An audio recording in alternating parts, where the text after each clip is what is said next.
നമസ്കാരം. കേന്ദ്ര റെയിൽവേ മന്ത്രാലയം കേരള സംസ്ഥാനത്തിന് ഒരുപാട് പദ്ധതികൾ പ്രഖ്യാപിച്ചിട്ടുണ്ട്. വർഷാവർഷം ഒരുപാട് പദ്ധതികൾ പ്രഖ്യാപിക്കാറുണ്ട്. ഒരുപാട് കോടികൾ അതിലേക്ക് വകയിരുത്താറുമുണ്ട്. പക്ഷേ ഈ പദ്ധതികളൊക്കെ പൂർത്തിയാകുന്നുണ്ടോ, അല്ലെങ്കിൽ ഈ പദ്ധതികളുടെയൊക്കെ അവസ്ഥ എന്താണ് എന്നുള്ളതിനെക്കുറിച്ച് നമ്മൾ വിശദമായിട്ട് പരിശോധിക്കുന്ന സമയത്ത് നമ്മളെയൊക്കെ ഏറെ സങ്കടപ്പെടുത്തുകയും വിഷമിപ്പിക്കുകയും ചെയ്യുന്ന ഒരു അവസ്ഥയാണ് നമുക്ക് മനസ്സിലാക്കാൻ വേണ്ടിയിട്ട് സാധിക്കുന്നത്.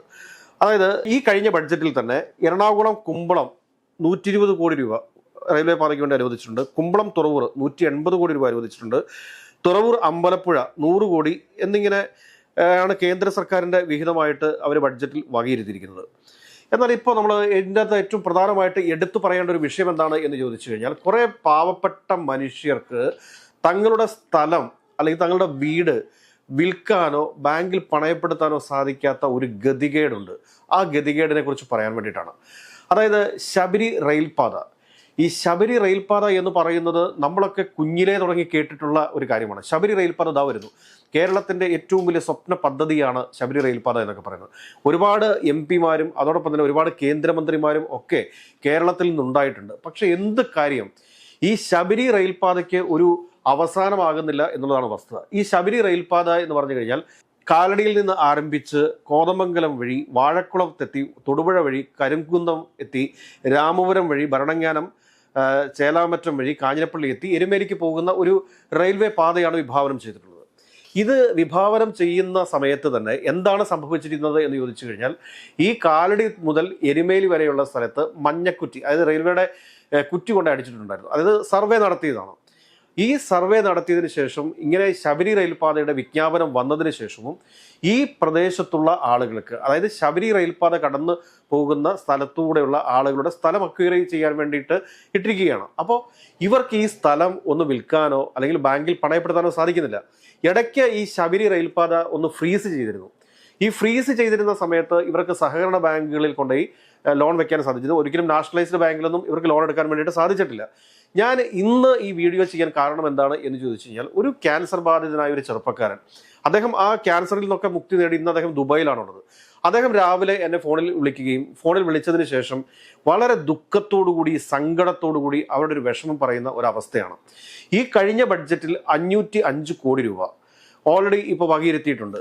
കഴിഞ്ഞ LDF സർക്കാർ പദ്ധതി മുൻപോട്ട് കൊണ്ടുപോകാൻ താല്പര്യമുണ്ടെന്നും അതിൻ്റെ പകുതി ചിലവ് വഹിക്കാൻ തയ്യാറാണ് എന്നും കേന്ദ്ര സർക്കാരിനെ അറിയിച്ചതിനെ തുടർന്ന് ഈ കഴിഞ്ഞ ബഡ്ജറ്റിൽ 505 കോടി രൂപ ഇതിലേക്ക് വകയിരുത്തിയിട്ടുണ്ട്. അതായത് ശബരി റെയിൽപാത പുനരാരംഭിക്കാൻ വേണ്ടിയിട്ട് തുക വകയിരുത്തിയിട്ടുണ്ട്.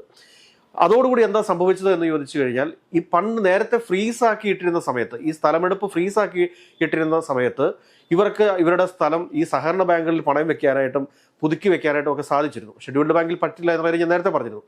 ഇപ്പോൾ ഇവരുടെ അവസ്ഥ എന്താണ് എന്ന് ചോദിച്ചു കഴിഞ്ഞാൽ, വീണ്ടും ഈ പദ്ധതി ഓൺ ആയതോടുകൂടി ഇവർക്ക് സ്ഥലം വിൽക്കാനും സാധിക്കത്തില്ല, പണയം വെക്കാനും സാധിക്കത്തില്ല. എന്നാൽ പുതിയ സർക്കാർ വന്നതിന് ശേഷം ഇതിൽ സ്ഥലമെടുപ്പുമായിട്ട് മുമ്പോട്ട് പോകാൻ വേണ്ടിയിട്ട് ഒരു സ്പെഷ്യൽ തഹസിൽദാരെ നിയമിക്കുകയോ അങ്ങനെയുള്ള ഒരു പ്രാഥമികമായിട്ടുള്ള ഒരു കാര്യങ്ങളും ചെയ്തിട്ടില്ല എന്നുള്ളതാണ് വസ്തുത.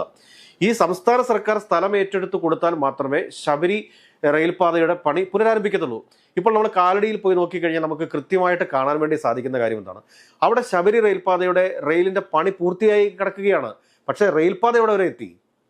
ഇപ്പോൾ ഈ പറഞ്ഞ കാലടിയിലെ ഈ റെയിൽവേ സ്റ്റേഷനകത്ത്, ശബരി റെയിൽവേ സ്റ്റേഷനകത്ത് എന്താണ് നടന്നുകൊണ്ടിരിക്കുന്നത്?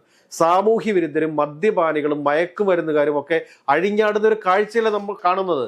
നമ്മുടെ എത്ര കോടി രൂപയാണ് അവിടെ കിടന്ന് നശിച്ചു പോകുന്നത്.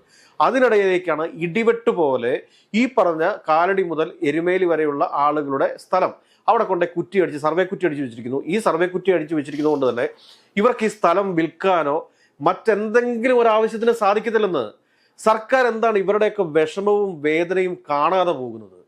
സംസ്ഥാന സർക്കാരിന് സ്ഥലം ഏറ്റെടുക്കാൻ സാധിക്കത്തില്ല എന്നുണ്ടെങ്കിൽ പോയ പണം പോട്ടെ എന്ന് വെക്ക്. കാരണം എത്രയോ കോടി നമ്മുടെ നാട്ടിലെ രാഷ്ട്രീയക്കാർ അടിച്ചു മാറ്റിയിരിക്കുന്നു. ആ കൂട്ടത്തിൽ ഒന്നായിട്ട് നിങ്ങൾ കിടക്കട്ടെ എന്ന് വെക്ക്. ഈ പാവം പിടിച്ച ആളുകളെ എന്തിനാണ് ഇങ്ങനെ വിഷമിപ്പിക്കുന്നത്? അതായത് അഷ്ടിക്ക് വകയില്ലാത്ത സാധാരണക്കാരായിട്ടുള്ള മനുഷ്യരാണ് ഇവരൊക്കെ, അല്ലെങ്കിൽ പറമ്പിൽ പണിയെടുത്ത് ജീവിക്കുന്ന മനുഷ്യരാണ് ഇവരൊക്കെ. അവർക്കൊക്കെ ജീവിതം മുൻപോട്ട് കൊണ്ടുപോകണ്ടേ? വല്ല കോടീശ്വരന്മാരുടെയൊക്കെ സ്ഥലമാണ് ഇങ്ങനെ അക്വയർ ചെയ്തിട്ടിരിക്കുന്നെങ്കിൽ അവർക്ക് നിങ്ങളുടെ അടുക്കൽ വരാനും കൈക്കൂലി തരാനും ഡീൽ നടത്തിയിട്ടാണെങ്കിലും ആ പദ്ധതി ഓൺ ചെയ്യാനായിട്ടൊക്കെ സാധിക്കും. എന്തുകൊണ്ടാണ് ഈ പറഞ്ഞ ശബരി റെയിൽപാതയുടെ സ്ഥലം ഏറ്റെടുക്കാമെന്ന് കഴിഞ്ഞ സർക്കാർ കേന്ദ്ര സർക്കാരിന് നൽകിയ ഉറപ്പ് ഈ സർക്കാരിനെങ്കിലും പാലിച്ചുകൂടെ? അതിന്റെ പ്രാഥമിക നടപടികളിലേക്ക് കടന്നുകൂടെ?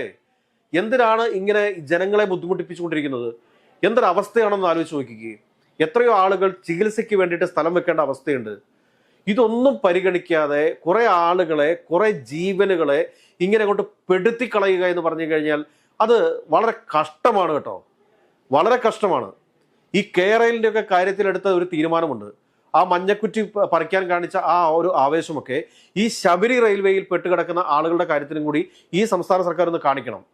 പ്രത്യേകിച്ച് നിലപാടുകളുടെ രാജകുമാരനാണല്ലോ നമ്മുടെ പ്രിയപ്പെട്ട ശ്രീ വി ഡി സതീശൻ എന്ന് പറയുന്നത്. എന്തുകൊണ്ടാണ് താങ്കൾക്ക് ഈ ഒരു വിഷയത്തിൽ ഇടപെടാൻ സാധിക്കാത്തത്? താങ്കളുടെ ജില്ലയിൽ നിന്ന് ആരംഭിക്കുന്ന ഒരു റെയിൽവേ പദ്ധതിയല്ലേ ഇത്? അപ്പൊ ഈ റെയിൽവേ പദ്ധതിയിലെ പ്രശ്നങ്ങൾ എന്താണോ അതിനെക്കുറിച്ച് അടിയന്തരമായിട്ട് പഠിച്ചുകൊണ്ട് ഈ പാവപ്പെട്ട മനുഷ്യരുടെ കണ്ണുനീരിനൊരു പരിഹാരം ഉണ്ടാകണമെന്നേ, കണ്ണുനീരിനൊരു പരിഹാരം ഉണ്ടാകണം. അതിനു വേണ്ടിയിട്ടല്ലേ നിങ്ങളെയൊക്കെ ഈ ഒരു സർക്കാരിനെ മാറ്റി മറ്റൊരു സർക്കാരിനെ അധികാരത്തിൽ കൊണ്ടുവന്നിരിക്കുന്നത്? എന്തൊക്കെ കാണിച്ചിട്ടാണ് എന്ന് പറഞ്ഞാലും ഒന്നെങ്കിൽ സംസ്ഥാന സർക്കാർ ഈ സ്ഥലം ഏറ്റെടുക്കുകയാണ്, സംസ്ഥാന സർക്കാർ ഈ സ്ഥലം ഏറ്റെടുത്ത് കേന്ദ്ര സർക്കാരിന് നൽകുക, കേന്ദ്ര സർക്കാർ ഈ പദ്ധതി ആരംഭിക്കട്ടെ അവിടെ. മറിച്ച് അതല്ലാതെ ഈ അനുവദിച്ചിരിക്കുന്ന 505 കോടി രൂപയും ലാപ്സാക്കി കളഞ്ഞുകൊണ്ട് സ്ഥലം ഏറ്റെടുക്കാൻ സാധിക്കാതെ വീണ്ടും അവിടെയുള്ള ആളുകളെ ഇതേ രീതിയിൽ ഉപദ്രവിക്കുന്നതിന് വേണ്ടിയിട്ടാണോ? അതല്ലെങ്കിൽ ഈ പദ്ധതി ഫ്രീസ് ചെയ്ത് കൊടുക്ക്, അവിടെ ഇങ്ങനെ ഒരു പദ്ധതി വരുന്നില്ല എന്ന് പറയുക, അവിടെ ഉള്ള ആളുകളുടെ സ്ഥലം റിലീസ് ആവട്ടെ. അവർക്കത് വിൽക്കാനോ വാങ്ങാനോ എന്തിനെങ്കിലും സാധിക്കുന്നുണ്ടോ? അവരുടെ മക്കളുടെ വിദ്യാഭ്യാസത്തിന് വേണ്ടിയിട്ട് സ്ഥലം വെക്കാൻ സാധിക്കുന്നില്ല, ലോൺ എടുക്കാൻ സാധിക്കുന്നില്ല, വിവാഹത്തിന് വേണ്ടിയിട്ട്, ഈ രോഗികളെ പരിചരിക്കാൻ വേണ്ടിയിട്ട്. എന്തൊരു കഷ്ടമാണിത്. കുറച്ചൊക്കെ ഒരു മനുഷ്യത്വം കാണിക്കാൻ വേണ്ടി നിങ്ങൾ തയ്യാറാവണം. സർക്കാർ എന്ന് പറഞ്ഞു കഴിഞ്ഞാൽ എന്താ, ഈ നാട്ടിലെ സാധാരണ പൗരന്റെ ക്ഷേമത്തിനും കൂടി ഉള്ളതാണ്. അത് മനസ്സിലാക്കൂ നിങ്ങൾ. സംസ്ഥാന സർക്കാരിന് ഈ പദ്ധതിയുമായിട്ട് മുൻപോട്ട് പോകാൻ സാധിക്കത്തില്ല. അതിനുള്ള സാമ്പത്തിക ശേഷി ഇല്ല എങ്കിൽ ആ ഫ്രീസിങ് ഒരു വർഷത്തേക്ക് മാറ്റിക്കള. അത് കഴിഞ്ഞതിന് ശേഷം പിന്നീട് എപ്പോഴാണോ സർക്കാരിന്റെ സാമ്പത്തിക നില ഭദ്രമാകുന്നത് ആ സമയത്ത് കേന്ദ്ര സർക്കാരിനെ സമീപിക്കൂ. അതല്ലാതെ കണ്ട് ഇങ്ങനെ ഈ സ്ഥലം ഇങ്ങനെ ഇട്ടതിന് ശേഷം കൊണ്ടുപോയി കുറ്റിയടിച്ചു വെച്ചിട്ട് അവിടെയുള്ള ആളുകൾക്ക് അത് വിൽക്കാൻ സാധിക്കാത്തൊരവസ്ഥ, അവർക്ക് ഉറങ്ങാൻ സാധിക്കാത്ത അവസ്ഥയുണ്ട്, ഉറങ്ങാൻ സാധിക്കാത്ത അവസ്ഥ. എത്രയോ ആളുകൾ രോഗം വന്നിട്ട് അവർക്ക് ചികിത്സിക്കാൻ പണമില്ലാതെ ബുദ്ധിമുട്ടുന്നു. സമാനമായ മുനമ്പത്തിന് സമാനമായ രീതിയിലേക്കാണ് ഇവിടെയും കാര്യങ്ങൾ പോകുന്നത്.